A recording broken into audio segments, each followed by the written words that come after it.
Dude, it freaking fits. Whoever said minivans aren't cool. Hello, welcome.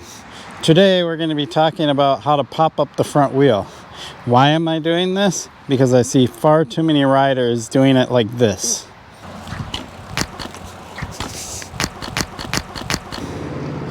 Sure, you can get your front wheel off the ground this way, but it's not the appropriate way to do it. I will show you the correct way to do it, and you will thank me later.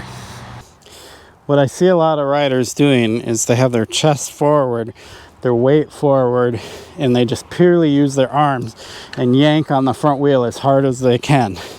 The problem with that is because your weight is forward, you're really using your arms basically 100%, pulling the front wheel up as high as you can, and then gravity and the fact your weight's forward is just going to pull it right back down again. The idea is you want to be able to pull your front wheel up higher, and not only do you want to pull it up higher, but you want it to be able to kind of float there for a second or two. And if you're interested in learning manuals, this is the prerequisite to being able to get high enough and have your body in the correct position for them. So let's go through the steps of how to do this correctly. So the correct way to get the front wheel off the ground and be able to actually hold it there or get it high enough to get onto things like maybe this platform behind me is you actually want to have your weight back. So cranks need to be flat.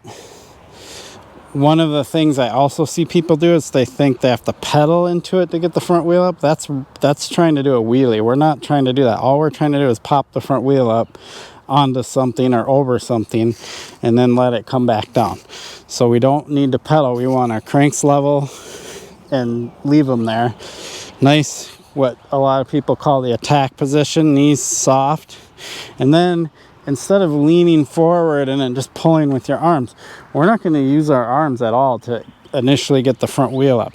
What we're going to do is we're going to shift our weight back, let your arms become straight, and use your weight and your body to pull up the front wheel. So I will demonstrate this. I'll do a couple in regular speed, and then I'll do a slow motion one, and you can see how that's different than the ones I showed earlier where people are going like this.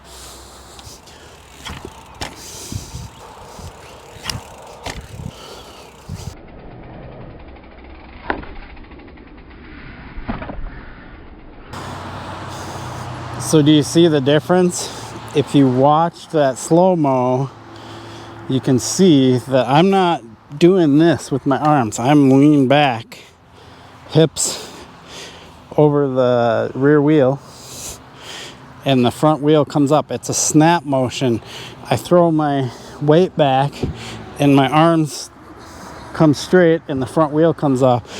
The reason that is because my weight's back here and I'm pivoting the bike past the center, what we would call the center of gravity or CG, and we're changing that to back here when we move our body back, which allows the front wheel to come up easier.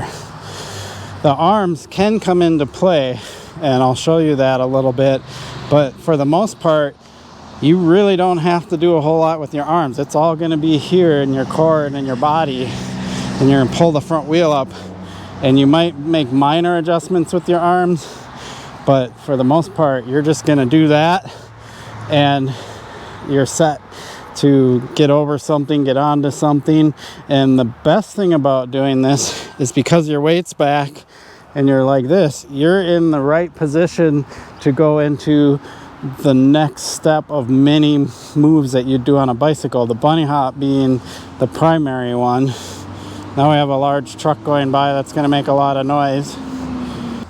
All right, now that the truck went by. So the next one after the bunny hop would be the manual, and then doing things like hopping up onto this deck and things like that. So being able to position your body and get the front wheel off the ground and actually be able to like pause it there for a split second really helps in overall bike control for lots of things: jumping, bunny hopping, going over log piles and rocks, getting up onto things, and manuals, all that stuff. So this is an important one to learn, and learn correctly, because it leads you on to a whole world of awesome and new things. So let's go ahead and put a board down and talk about timing for a second. So when you first start learning this, you want to start with something small like this board. And sure, you can ride up and lean forward and pop your front wheel over this board, no problem. But that's not what we're trying to do here. What we're trying to do is pop up the front wheel and time it so you do it early enough to not hit the board and have it land well past the board. And you basically just want to get that timing down, because this is low consequence. Then you can move up to like a curb, and if you have suspension, a curb, even if you miss a little bit, isn't going to be a big deal. But when you get to something like this deck here, if you don't time it correct, you can mess up pretty bad and flip over the bars and so on and so forth.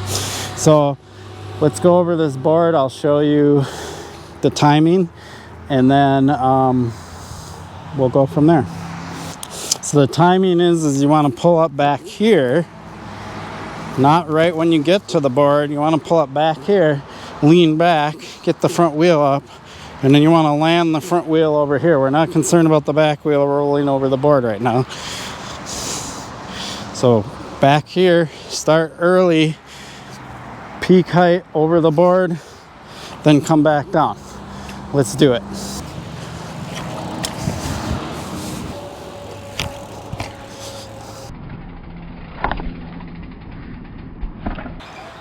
Okay, once you get comfortable with that, it's time to move on to something a little bigger. My suggestion would be to find a curb somewhere and get comfortable with that, and then find something a little bit bigger. Or if you have like multiple 2x4s, you can stack them, just different things like that. The thing with multiple 2x4s is your rear wheel is going to hit them, so you just have to be careful as you stack them. You're going to hit them with your rear wheel, and they're going to catch your rear wheel or get knocked over. So a curb, or I don't know, depending on where you live, you might be able to find one of those loading dock things that has like a variable edge to it. I know I've practiced like bunny hops and stuff onto those. Those are kind of cool. Usually it's a ramp, and then it's got an edge, and you can start out at the low part and work your way to higher and higher. Or at your mountain bike trail, work on getting up over some rocks or log piles, things like that. So we're gonna move right to the deck here, and I'll show you how easy it is to get up onto this deck with my front wheel. So getting up onto this deck, it's going to be extremely important that I get my front wheel high enough to get up here, because if I don't, I'm going to have high consequence running into this and possibly flipping over. So when you start getting onto things like this high, make sure you're ready for it and you know what you're doing. So as I approach, I'm going to have my cranks level. I'm going to pull up back here. I'm not going to wait until I get right to it, because if I pull up, I'm going to run right into it. So I want to pull up back here, which is why it's essential that you can pull up the front wheel and kind of hold it there for a split second. So I'll pull up back here, and I will set my front wheel right on the target. Goal is right there. Let's do it.